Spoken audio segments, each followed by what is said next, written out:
The guest book was supposed to be the one safe part of the day. Everything else about a funeral is unstable. Time breaks into strange segments. Minutes stretch, then collapse. People blur into a procession of hands, faces, tissues, murmured condolences, the smell of flowers and coffee and upholstery that has absorbed decades of grief. Your body moves while your mind stands somewhere else, trapped in the last normal morning you shared with the person who is now gone. But the guest book is simple. A leather-bound book on a small table. A pen. Names and brief notes. Proof that the world showed up. Proof that the person mattered. That was the lie I carried into that chapel. My wife, Marlene, had been a public school librarian for 29 years. She was the kind of woman who saved the old library cards with cursive handwriting because she believed stories were a record of who we were. She kept a box of thank you notes from students, tucked away in the cedar chest at the foot of our bed. She treated words like currency that didn't lose value. So when the funeral home director mentioned a guest book, I thought of it as a final shelf in the library of our life, a place to put names, to preserve the evidence of community. I arrived early because I had spent the last 6 months arriving early to everything. Appointments, pharmacy pickups, hospice consultations, paperwork sessions with people who spoke in gentle tones as if tone could make loss polite. Early became habit, a way to pretend I still had control over something. The chapel was quiet. The first rows were empty. The lights were dimmed to a softer level, warm and forgiving. At the front, a photo of Marlene rested on an easel. It was from her last good summer, standing in our backyard with a paperback in her hand, laughing at something I had said. Her hair had been sunlit, her eyes bright. That version of her felt like a different era. The guest book sat near the entrance on a narrow table, positioned where people would pass it before they came to me. A beige cloth draped over the table like a careful disguise. A small vase of white flowers. A pen in a metal stand. And the book. Dark blue leather. Gold corners. The kind of book that tries to look permanent. I touched the cover briefly, like you touch a door frame when you walk into a childhood home. For a second, I believed it would do its job. I believed it would hold what mattered. My brother-in-law arrived next, then a few close friends, people from the school district, co-workers from the plant where I had spent my career before retirement, neighbors, members of our church. Faces I recognized, faces I hadn't seen in years. People who looked older now because time keeps moving even when your own life stops. Someone put a hand on my shoulder. Someone pressed an envelope into my palm. Someone hugged me too tightly, as if tightness could keep grief from leaking out. I did what I had been doing since Marlene's diagnosis. I absorbed. I nodded.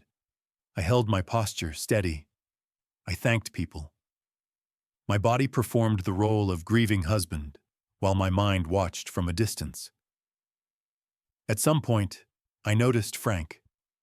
Frank Hollis had been in my life for 20 years. We met when our sons played in the same little league.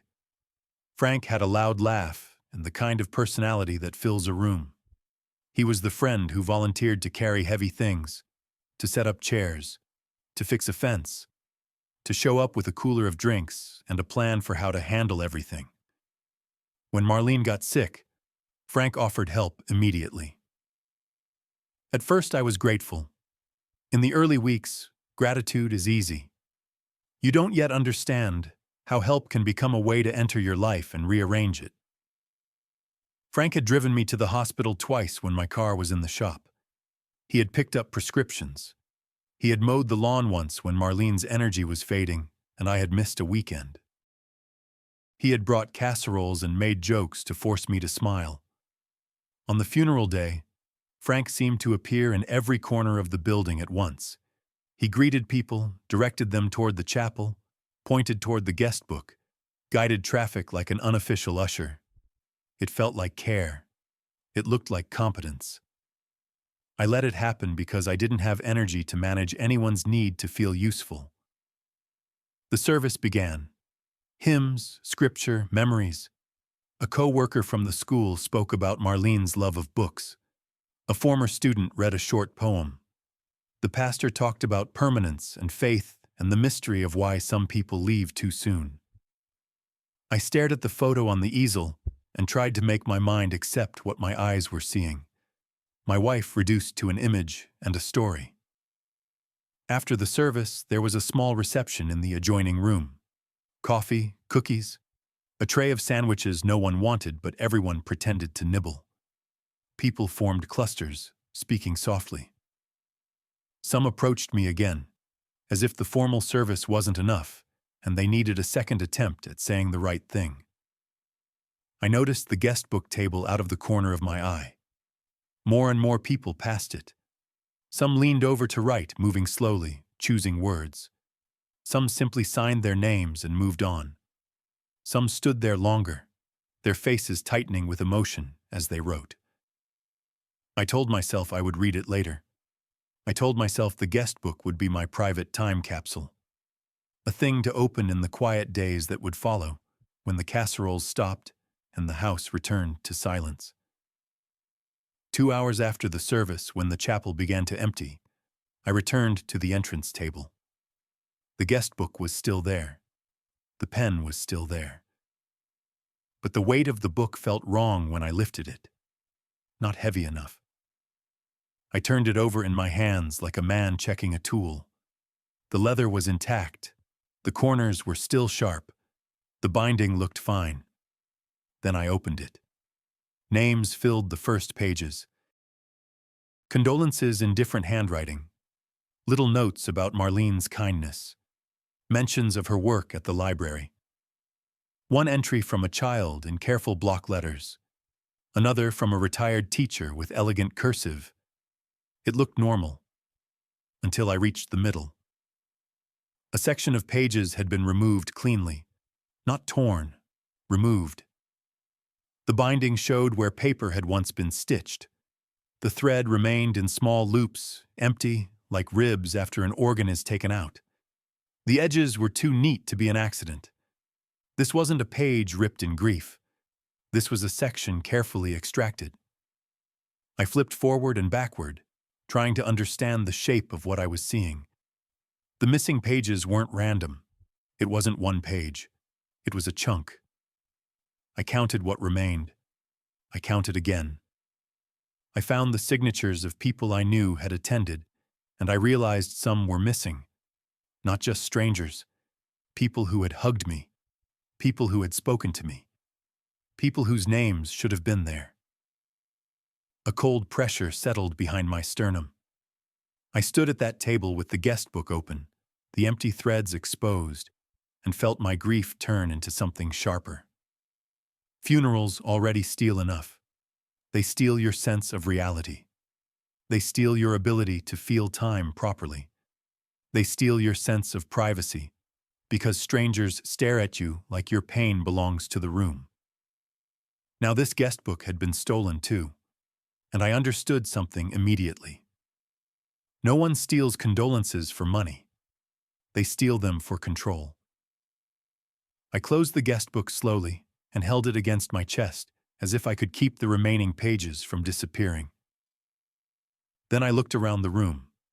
Frank was stacking chairs. Frank was moving a floral arrangement. Frank was laughing softly with someone near the back, his arm draped casually over a chair like he owned the space. I watched him the way you watch a person when your mind has shifted and you can no longer see them as helpful, without also seeing what that helpfulness might hide. My hands stayed calm. My face stayed calm. But inside, something recalibrated. I drove home with the guest book on the passenger seat like a witness. My house had become unfamiliar in the weeks leading up to the funeral. It smelled faintly of hospice supplies and medication bottles, of the antiseptic wipes Marlene insisted on using because she hated feeling unclean.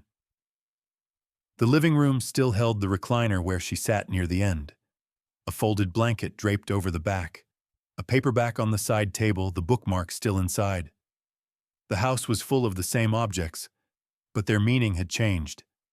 Everything felt like evidence. I set the guest book on the kitchen table and stared at it for a long time.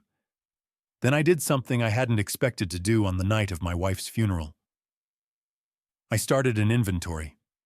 I opened the envelopes people had pressed into my hand. Sympathy cards. Some included checks, modest amounts, the kind older people give because it's how they show support. Some included cash folded into the card. Marlene and I didn't need the money. Her funeral was prepaid. My retirement was stable.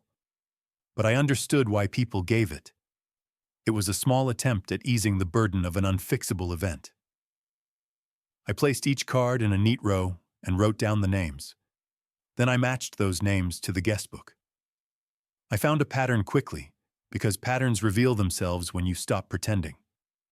Several names from the cards were missing from the guest book. Not all, not even most, but enough to make my skin feel cold. The missing pages were not simply random condolences. They were the entries from people who had also given money. That meant someone had likely been near the guest book. Someone who could remove pages without being seen. Someone who could also access the card box, where people sometimes place sympathy envelopes. I thought about the reception room. I thought about how Frank had moved through it, directing traffic, handling flowers, touching objects like it was his job. I thought about how easy it would be to lift a box, to remove a handful of envelopes, to slip them into a jacket pocket, to return the box with a practiced smile. People think theft requires drama. Real theft is quiet. The next morning, I called the funeral home. Not to accuse, to verify. I asked about the guest book policy. I asked where it was stored between services. I asked who had access. I asked if there were cameras in the reception area. The director responded with professionalism and a tone that suggested he had heard stranger questions. He told me the guest book stayed on the entrance table. Staff monitored the area periodically, but families and friends moved freely. There were cameras, primarily for security, but footage was not routinely reviewed unless requested. I requested it. The director asked why. I told him pages were missing. There was a pause. Then he told me to come in. When I arrived, he brought me into a small office and played footage on a monitor. The angle wasn't perfect. Cameras rarely are. They are installed to deter general wrongdoing, not to capture truth in high definition. But the footage showed enough. The guest book table. People signing, people moving past, staff walking by, and then Frank.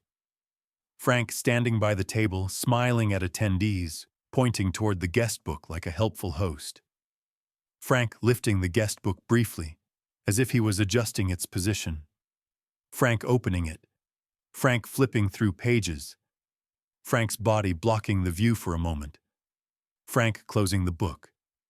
Frank's arm moving toward his jacket. Frank walking away. The footage didn't show paper leaving the book. It wasn't a close-up. It wasn't the kind of proof that makes a case instantly. But it was the kind of proof that makes your stomach drop because your mind fills in what the camera cannot. The director told me he couldn't accuse anyone without clear evidence. He offered to provide the footage to law enforcement if I filed a report. He offered to place a note in the file in case other families reported similar issues. Similar issues. The phrase hit me harder than I expected. It meant this wasn't unheard of. It meant there were people who used funerals as hunting grounds. I drove home again, the footage now burning in my mind. The guest book sat on the kitchen table like an injured thing. I opened it and stared at the empty binding loops. Then I looked around my house.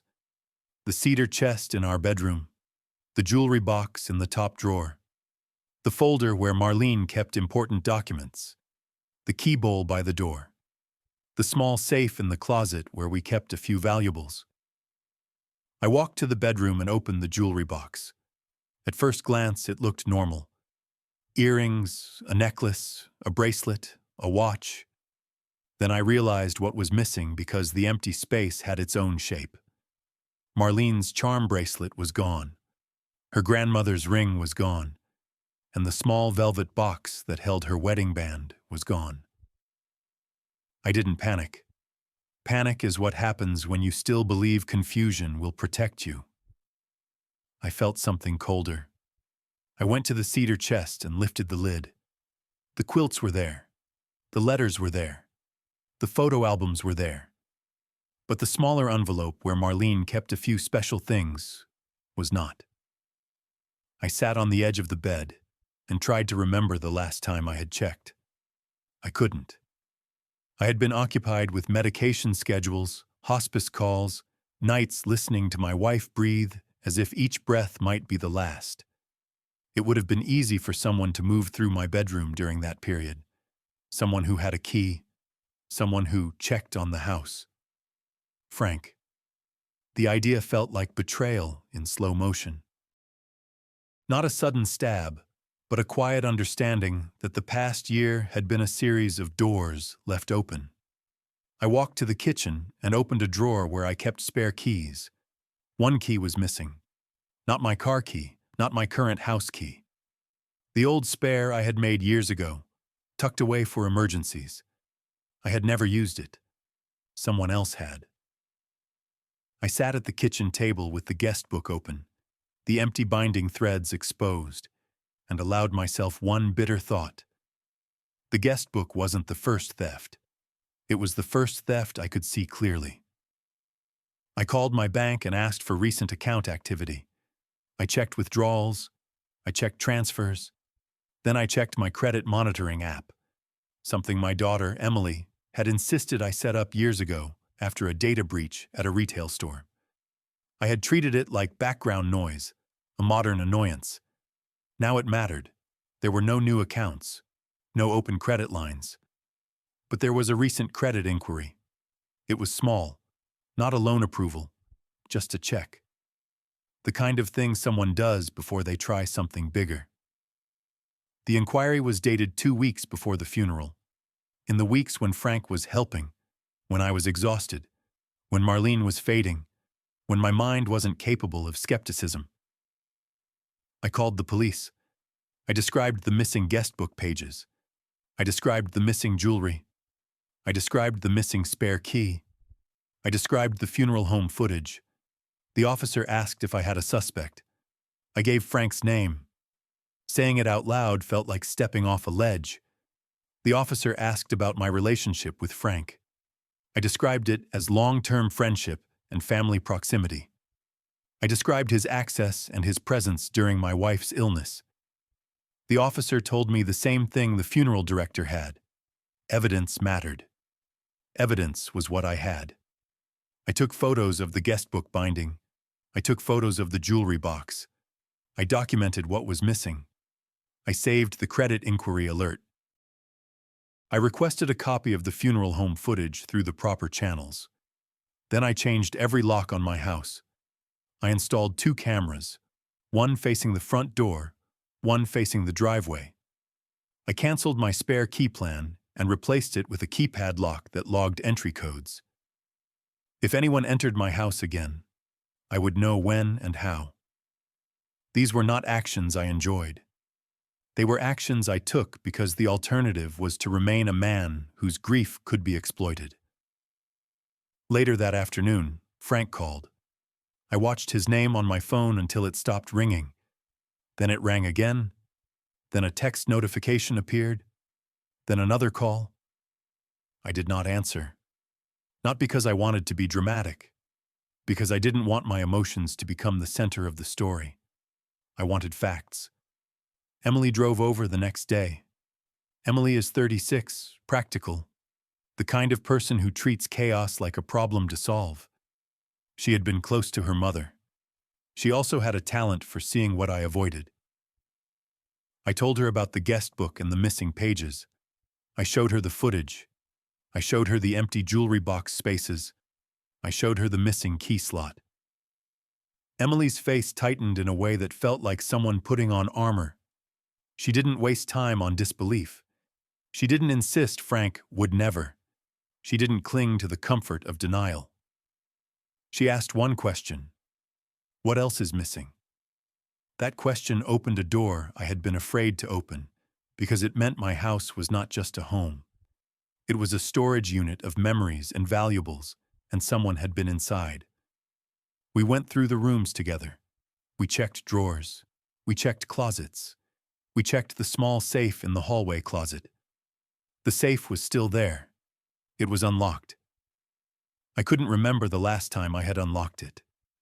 Inside, the folder of important documents had been disturbed. The contents were slightly out of order, not enough to notice unless you knew how Marlene arranged them. She had been meticulous. That was one of her quiet strengths. Everything had a place. Someone had looked through those papers. Emily's eyes sharpened. She pulled out the will. The will was intact. It was dated 5 years earlier. It named me as primary beneficiary, Emily as executor if anything happened to me, and left a small amount to Marlene's sister. But the will wasn't what made Emily pause. It was the power of attorney packet. The old one we never used, signed back when Marlene's diagnosis began, and we thought we were being responsible. There was a missing page. Not torn. Removed. The same clean removal as the guest book. My stomach dropped again, because the pattern repeated itself with too much precision to be coincidence. Frank wasn't just stealing jewelry. Frank was searching for leverage. The sadness of that realization was heavy and humiliating. It meant someone I trusted had been exploring my vulnerability as if it were a map. Emily told me to stop touching anything else until the police could document it properly. She told me to treat the house like a crime scene. She used words that felt unreal in my kitchen, in the place where Marlene used to make tea. But unreal was where I lived now. Over the next week, the story assembled itself the way a puzzle assembles when you finally allow yourself to see the edges. Frank had been helping during Marlene's illness. Frank had access to my house. Frank knew when I was away. Frank knew I was exhausted. Frank knew I trusted him. He used the funeral because funerals are noisy and crowded. They provide cover. They provide distraction. They provide an excuse to touch things, to organize, to help. The guest book was his mistake. It wasn't the theft itself. It was the choice of object. Guest books are personal. People sign them with sincerity. They write small truths. They record what they remember. Frank didn't just want the money and sympathy envelopes. He wanted to control the record. I understood why once I found the fragments. 2 days after the funeral, I returned to the funeral home to sign final paperwork. The receptionist handed me a folder. When she turned away, I noticed a small trash bin behind the desk. It was lined with a fresh bag, mostly empty. But along the side of the bag were strips of paper, thin and torn, with blue ink on them. Not shredded. Torn. I asked the receptionist if I could check the trash. I used careful, polite language. I framed it as a possible accident. She looked confused but allowed it. I pulled out the strips and flattened them on a desk. They were fragments of guest book pages. The handwriting was familiar because I had seen it in sympathy cards the night before. One strip contained a sentence fragment about a promise Marlene had made to a student. Another strip contained a name I recognized, a lawyer from town who had been at the visitation. Another strip contained words that made my throat close. A note about someone who had seen Frank helping himself to envelopes on the reception table.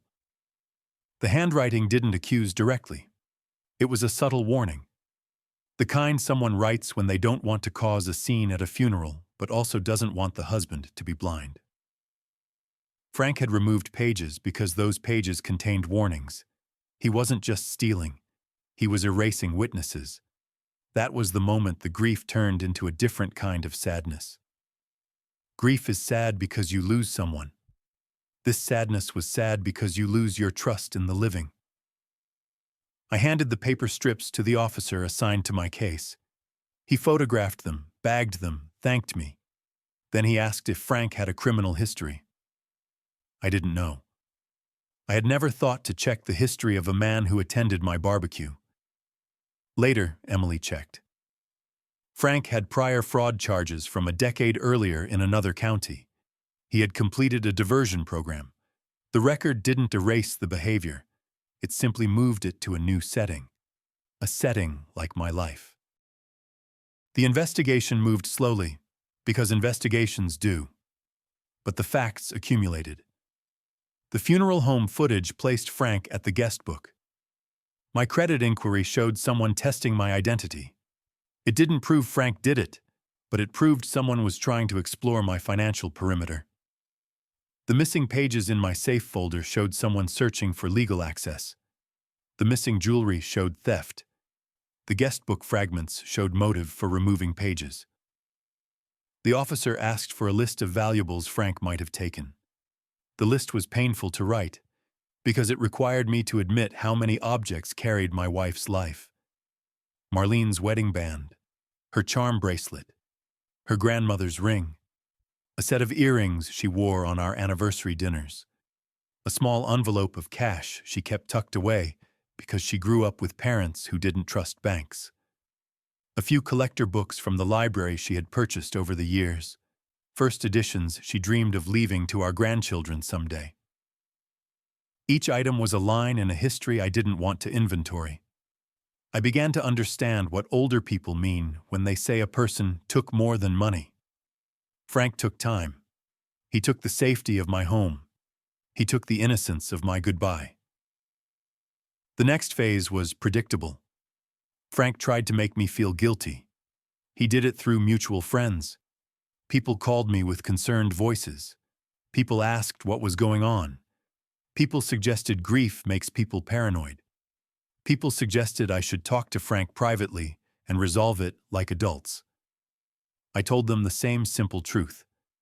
I had filed a report, and I would let the process work. I did not argue. I did not plead for validation.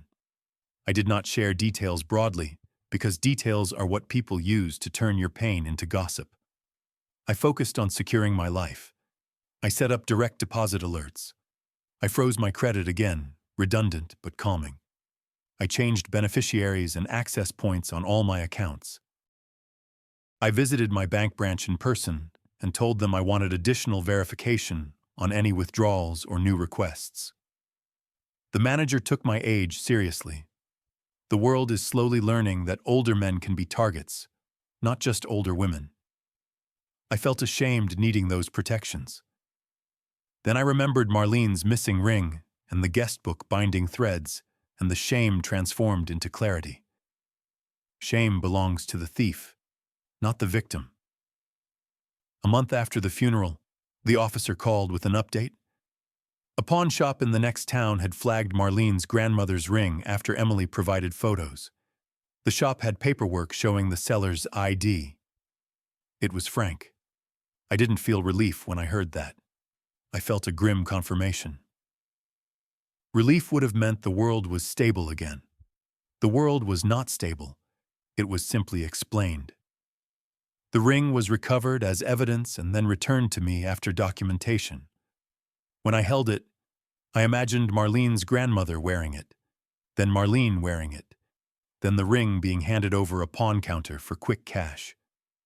The sadness of that image was so sharp, it felt like a physical sting behind my eyes. I placed the ring in a small box and put it in a safe deposit box at my bank. I didn't trust my house yet. I didn't trust myself to feel safe. Another month passed. The case reached the stage where legal consequences began to take shape. Frank was questioned. Frank denied. Frank claimed misunderstandings. Frank claimed he was helping by organizing. Frank claimed the missing pages were an accident. The officer told me something that wasn't comforting but was honest. People like Frank rely on confusion. They rely on social discomfort. They rely on the fact that most grieving people are too exhausted to fight. Frank didn't count on Emily. Frank didn't count on cameras. Frank didn't count on my ability to shift from grief to procedure. I began to find my footing again, not in happiness, but in agency. One of the strangest moments came when I received a sympathy card in the mail from someone I didn't recognize. The card referenced Marlene's funeral, but the handwriting was unfamiliar, and the words were oddly generic. Then I noticed a pattern in the return address. It was Frank's zip code. My stomach tightened. I understood what had happened. Frank had used the guest book for more than theft and erasure. He had used it as a list. Names, addresses, people who were kind enough to show up, people who might send money or gifts or sympathy. He had turned Marlene's funeral into a mailing list. That was when my sadness reached its deepest point. A thief stealing jewelry is heartbreaking. A thief using your wife's funeral as a marketing opportunity is something else. It is a level of disrespect that makes you feel small, not because you did anything wrong, but because it suggests your pain is not sacred. It is useful. Emily and I posted a brief notice on the memorial website the funeral home maintained. We did not accuse with emotion. We stated facts. Some condolence materials had been compromised, and anyone who received unusual requests should contact law enforcement. We provided the case number. The response from the community surprised me. People reached out quietly, not with gossip, but with information. A retired teacher mentioned seeing Frank near the card box. A neighbor mentioned Frank asking questions about my finances out of concern. Someone from church mentioned Frank offering to help manage donations for an imaginary fund in Marlene's name. The guest book pages Frank removed had been trying to warn me. Even without those pages, the community found ways to tell the truth. Truth is slow, but it has gravity. By the end of summer, Frank had been charged with theft and fraud related to specific items and funds. The case went through the ordinary court process, which is unsatisfying in its pace and its focus on technicalities. But the technicalities mattered. They held the story in a shape Frank couldn't rewrite. He accepted a plea agreement that required restitution and restrictions. The details were less important than the outcome. His access to my life was closed, officially and permanently. I expected to feel victorious. I did not. What I felt was a quiet, tired sadness. Marlene was still gone. The guest book still had missing pages. The last day I had in that chapel was still stained by the knowledge that someone saw my grief as opportunity. Restitution can return a ring. It cannot return innocence. One night in October, I sat at my kitchen table and opened the guest book again. I ran my fingers along the empty binding threads. I stared at the neatness of the removal. I thought about the people who wrote on those missing pages, the ones who tried to warn me without causing a scene. I realized I didn't want the guest book to remain a broken record. Marlene wouldn't have wanted that. Marlene was a librarian. When a book tore, she repaired it. When a page went missing, she searched for another copy. When a story was incomplete, she found the missing chapter somewhere else. So I created a new guest book. Not a replacement, because you don't replace a funeral day, but a continuation. I wrote a letter to the people I could identify from cards and from the remaining guest book pages. I didn't write a dramatic explanation. I didn't dwell on Frank. I simply asked them, if they were willing, to write a memory of Marlene, a sentence or two, something they wanted preserved. Some responded quickly. Some didn't. People have their own lives, and grief fades for everyone except the person who has to wake up in the empty bed. But enough people responded to create a collection. Stories about Marlene recommending books to reluctant readers. Stories about her staying late to help a child find a series that made them feel less alone. Stories about her laughing in the school hallway, arms full of returns, pretending to be overwhelmed by stories. One letter from an older woman in our church described how Marlene had delivered groceries to her during a winter storm, never asking for recognition. The memories arrived like small lights. I printed them, placed them in a binder, and labeled it with Marlene's name. Then I did something that felt both painful and right. I placed the original guest book in a box with the recovered guest book fragments and the case documents. I did not throw it away. I did not display it. I archived it as a reminder. Grief is vulnerable, and vulnerability attracts predators, but vulnerability also attracts love. The same day that allowed Frank to steal also allowed dozens of people to show up with sincerity. Marlene's story was larger than Frank's intrusion. As the year turned, I found myself going to the cemetery more often. Not in a dramatic way, just a quiet habit.